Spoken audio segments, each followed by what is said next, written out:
My background is from Southern Illinois. I was born and raised down there. I worked 10 years in underground coal mining. By my mother being a single parent, it was kind of hard for her to control a teenage boy. I started hanging out, drinking. I did that for most of my life. I've had a wide variety of jobs. I've done computer training, been an administrative aide. I've worked a lot of temporary jobs. I'm originally from New Orleans, Louisiana. I owned a business there for 20 years. I come from a doctor's family, fairly wealthy, upper middle class. I graduated from South Shore High School. I went to Illinois State University and I have a Bachelor of Science degree in psychology. I never thought I would be homeless, but here I am. First time I became homeless, I was about 38 years old. I became homeless a little over a year ago. I was just completely devastated. I wasn't supposed to become homeless. There's fear. There's anger. It was cold then. Sometimes I'd wander the street or find some building that was open and if possible go in and stay warm. It was a time in my life when I used to sleep right down here. And then get on the blue line and hope to get some sleep and not get kicked off. I thought it was over with. I said, oh God, am I gonna die like this? You've got no place to go to the bathroom. You've got no place to brush your teeth. You go to an interview, there's no place for them to call you back for the interview. You can't get cleaned up for the interview. You have nothing. You have no resource. Your image of yourself is completely shot. You feel invisible. You feel like you're just completely invisible. I got sick and tired of drinking and drugging. But then I seen the people at Lincoln Park Shelter. That was my out. I had heard about Lincoln Park Community Shelter through people that I met at soup kitchens and was lucky enough to be able to get in. I literally, when they interviewed me on one-on-one, just busted down and started crying, you know, because all of a sudden I felt like I was safe. I had never went to a shelter that was a support group like that. It was altogether different from what I imagined. Because my experiences at shelters, they don't help you, they just keep you. They're allowing everybody in drunk and high and stuff. You could actually get yourself killed. What I found was most of them were all similar, except for Lincoln Park, and they don't play. Every night between 8 o'clock and 8:15, you have to be at the gate on Fullerton.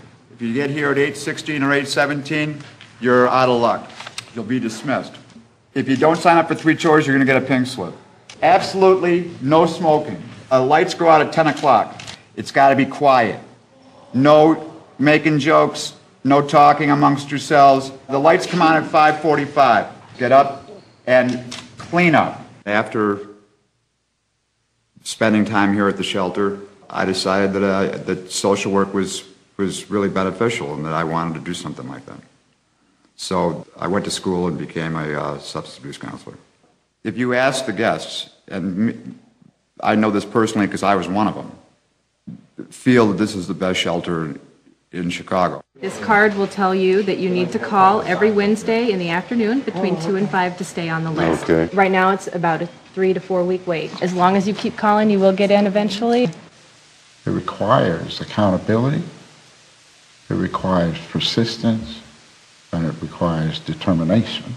The needs assessment tells us what you would like to work on while you're here. That's important for us. It's kind of like a jumping off point. When we sit down with you, we can look at a glance at all the things that you hope to be working on. When you first arrive, you're given a folder and asked to fill out your goals. The OnTrack program is divided into 3 very broad categories. The things that you need to work on to get yourself out of here will dictate what track you pick. The first track is for people who are in recovery from drugs and alcohol.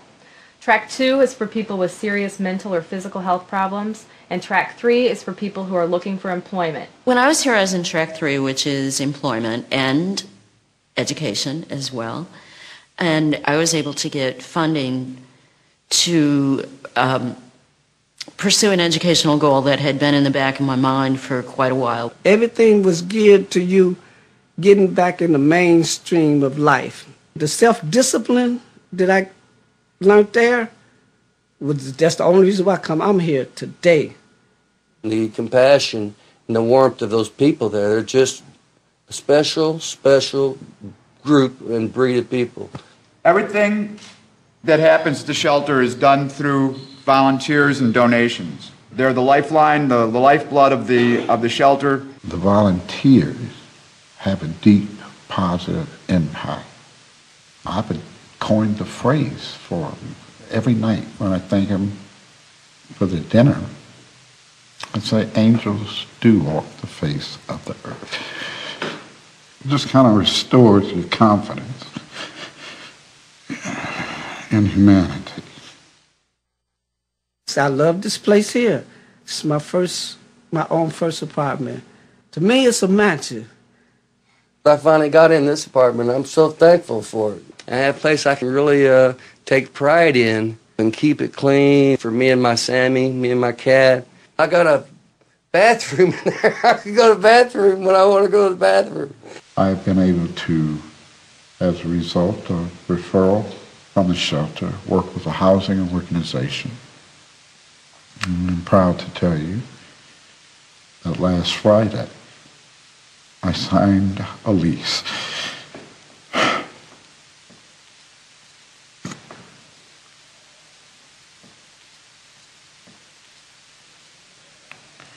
I will be leaving on the 8th